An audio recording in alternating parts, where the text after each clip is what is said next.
Can you see the giant stain on my jacket? I cannot. Okay. Perfect. Awesome.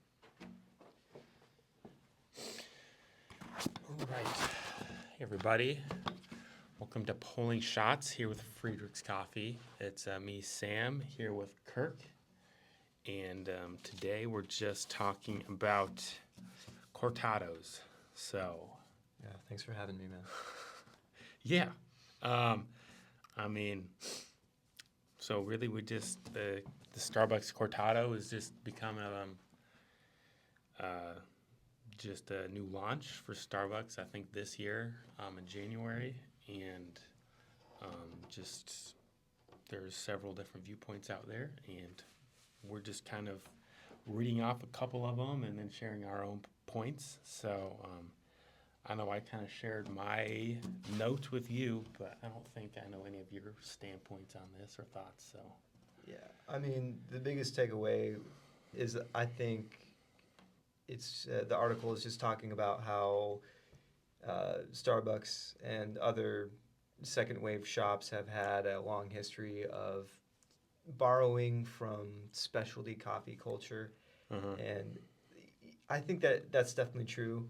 But like my biggest thought right now is just like that's always kind of been a thing, even in the specialty world. A lot of people have borrowed terms and drink styles and things from all over the place, from different corners of the coffee world as it kind of evolves into this kind of commercial thing and identity. So yeah, I think the article took some pretty heavy shots at Starbucks, but I think honestly, I don't think that's really big news. I think that a lot of these terms and things are pretty much fair game for a lot of people. So. Yeah, that's kind of how this is a Perfect Daily Grind, an article they wrote January 16th. I think that was about a week ago. It was a little bit less than a week ago today. So, yeah, they, I have a couple notes on it. Kind of going off of what you said, my note is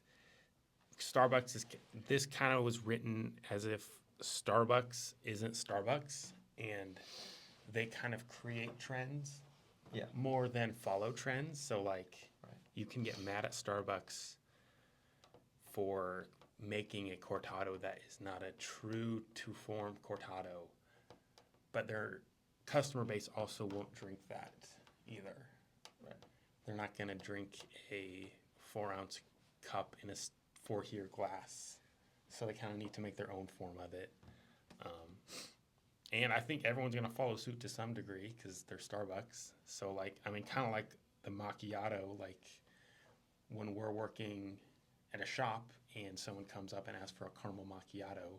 This actually happened to me, one of my first weeks working. The other employee who's been there much longer, someone came up and said, hey, they didn't know anything about coffee. They're like, hey, I think my friend wanted me to come here and get 4 caramel macchiatos. And the other employee kind of talked as if explained what a macchiato was, not knowing that he wanted a Starbucks macchiato, which is just a vanilla layered latte. Yeah. And just kind of I think the guy just got confused and walked away because he's didn't know what was happening. And that I'm guess to show I think coffee shops need to kind of find a middle ground. They're not gonna also if someone comes and doesn't know what they want, comes and orders a cortado. I guess the takeaway from this is I think shops kind of need to know what a cortado is. I think this is gonna bring that to the forefront of a lot of people's minds, even though it's not a true cortado. So yeah. One of the things is when Starbucks is struggling, the rest of us we're always struggling too. Yeah. It just because when the big dogs are kind of struggling, it's kind of indicative of a larger a market movement, I guess Yeah. you could say. When like Starbucks is a masterclass in like the power of branding. Yeah. So like in similar fashion to like when people would come up to you and ask for a caramel macchiato, when I was behind bar as well, like we were trained to actually just ask the customer, do you guys want a Starbucks Yeah. macchiato? And then like be like, okay, yeah, we got you. We'll make you that. Yeah. What size do You you don't want? have to explain what a macchiato is because Right. they don't care. Yeah, exactly. Like, So, yeah. So yeah, to be fair, I think the Perfect Daily Grind, they did write another article on this. I haven't read it yet, but it might be a little more, the stance might be a little different. But yeah, I mean, like another thing they said is they're kind of trying to go back to their golden era of coffee, kind of like they were the third place. That's how they started. But I mean, to go off of that, between those times, like 8 years ago, they had the unicorn frappuccino. I don't know if you remember that. yeah, yes. Like, Very infamous drink. So that, I mean, like trying to go back to the golden era, like they were the opposite of that at one point in time. So they are like, I mean, now, up until now, like their big drinks were like the pink drink or like just drinks that had much more sugar than coffee in them. So, I mean, the trying to get back to a golden era. I think Starbucks started going awry when they started chasing the McDonald's model Yeah. instead of like kind of sticking to what made them great. Yeah. The article, I think, made a really good point in talking about how Starbucks grew by embracing the third place model that was born in the 70s. Yeah. I think there's supposed to be a place where lay people can come around, have a great drink, and be in a low stress environment and be able to talk and hang out with their friends or to feel at peace or get away from their normal environment. And honestly, that's exactly the reason why I'm in the coffee industry myself, is because like I found a refuge in coffee shops that I liked to go to, and Yeah. I was able to get great drinks, great service, and it felt like people cared about me. And Yeah. Third place. Like, I mean, it kind of all goes back to that. I mean, it might not be on the front page of their mission statement, but it's always kind of there. And it's a place for all coffee shops, I think. So I think just trying to get a little bit closer back to that. Yeah. I mean, I think it's a cool mission. Just a quick thing. I don't mean just on the subject of Cortado's Gibraltar. That's similar. It confused me though, because I thought they were the exact same thing. yeah, But I think Gibraltar is more of a trendy term, kind of more the glass than it is like the actual sizing. So, Gibraltar, the Gibraltar glass. yes.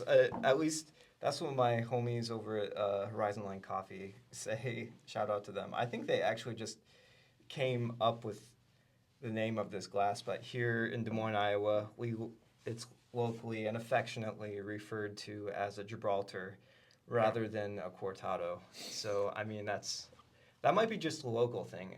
Yeah. So I think they're the people that kind of originated with that name. You can correct me if I'm wrong, but Yeah.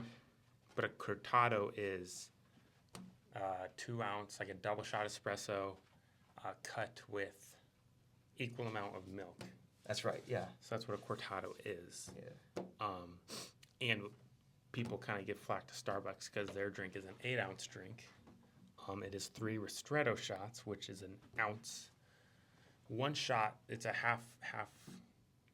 Yeah. It's kind of like double strength concentrated shot. So 3 shots, 1 ounce each, and then 5 ounces of steamed milk. Yeah. Which seems a little bit more on the Starbucks end, like 3 shots in an 8 ounce drink, like 3 ristretto shots, concentrated. Yeah. So like someone's trying to get in their caffeine fix, but not get a bunch of sugar and milk and everything else, but not just get straight espresso. Like I think that's what the middle ground they were shooting for. Yeah. Um,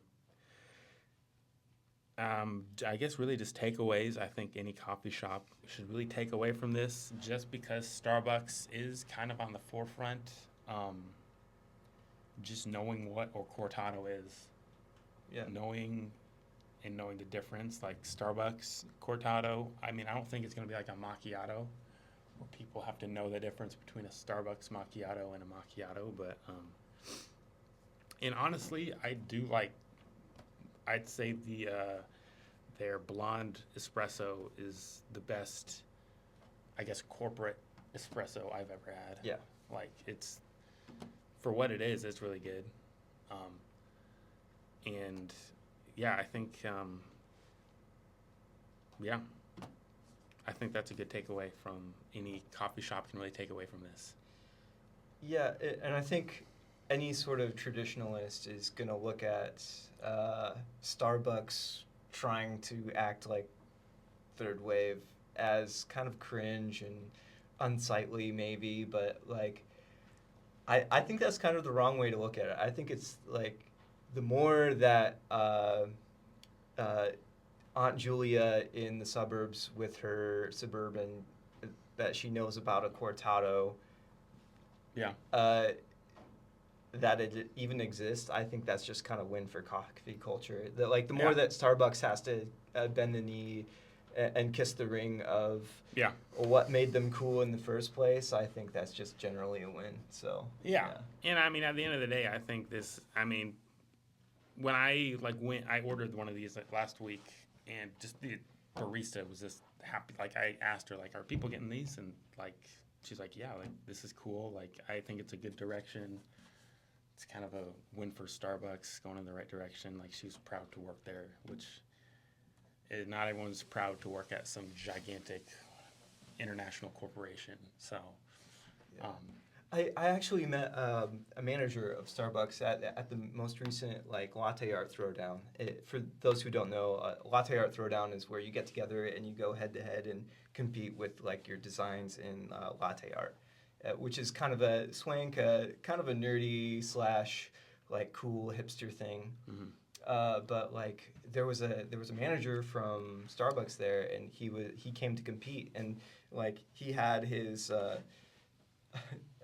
milk pitcher, you know, which wouldn't fit in with everybody else's, which, you know, they had competition milk pitchers and but he showed up, and he's definitely in the culture, and he actually felt like kind of a little out of place, which I thought was odd because, you know, he's the manager Managing it, of a coffee shop. He's real. He's putting up more numbers than almost everyone else combined, probably. So he's, as far as the production side of things, he knows what he's doing. So Yeah. but yeah, that's cool. I didn't actually know that. So that's kind of cool that like, local.